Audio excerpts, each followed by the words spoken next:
তোমার ভাই কবে বাড়ি যাবে কিছু বলেছে? না। আমার ভাই থাকলে তোমার কোনো অসুবিধা হয়েছে নাকি? অসুবিধা হবে কেন? আব্বা দাঁড় ধরে টেনেছিল তো, আব্বা একটু রেগে আছে। টানবেই তো, সে কবে থেকে বলছে দাড়িটা কেটে আসেন গা, দাড়িটা কেটে আসেন গা। আমার কথা তো শোনেনি, তাই এমন হয়েছে। দাড়ি না থাকলে তো আর ধরে টানতে পারতো না। যাও গেটটা খোলো গা, দেখো কে এসছে। এই সময় আবার কে আসলো?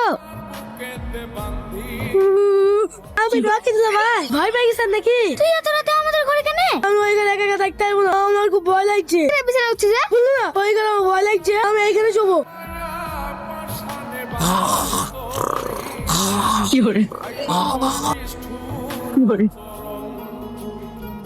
ভাই আমাকে এই দোকানে বাজার করতে পারবে বলে আসলে? হ্যাঁ, বাইরে থেকে ছোট লাগতে পারে, কিন্তু ভিতরে অনেক ভালো ভালো জিনিস আছে। চ। আমি যাবো না। যাবি না, ভালো হলো, আমার টাকা বেঁচে যাবে। চ বাড়ি চ। আমি ভাই যাবো বলছি নাকি আমাকে সবাই মহলি সব বাজার করতে? কি খপের মারে বাজার করতে যাবি? আমি খেলে যেতে পারবো না। যেতে পারবো না। না না, আমার টাকায় পোকা লেগেছে নাকি? দাঁড়াও, তুমি কি একটু আসো, তাড়াতাড়ি আসো গো। আমার দুলা ভাই আমাকে বাজার করতে লেগেছে, বাজার করতে তো বলছে গো। কোন কিপটি লাগে সব বলে বিড়াতে দিচ্ছে না। চুপ কর, লোকজন চলে আসবে। আর ছেলেদের চিল্লাছি, তুমি তাড়াতাড়ি আসো গো, তাহলে আমাকে জোরকে বাড়ি চলে যাবে। তুই একবারে কিপটি রে। ছেলে খাচ্ছে, তবে একটা জামা কিনে দিছে না। এই রাজু তো এভাবে কাজ শিখে নে। কিছুদিন আগে থাকবে কি ভিআর পিয়াজ বেসলি, যা যা তো যেতে কিনে দিগা। হ্যাঁ ভাই, চুপ।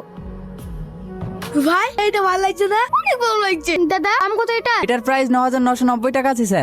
এই রাখি, এইটা তো দিতে হবে না, অন্য কিছু দেন। না না ভাই, আমি এইটাই নেবো। বলছি তো আমি এত টাকা দিতে পারবো না। খোল খোল, তাড়াতাড়ি খোল। এই নিন দাদা। সরি স্যার, এটার ব্যাক নেওয়া যাবে না। কেনে? এটা আপনারা ছিঁড়ে ফেলেছে, এটা আপনাদেরকেই নিতে হবে।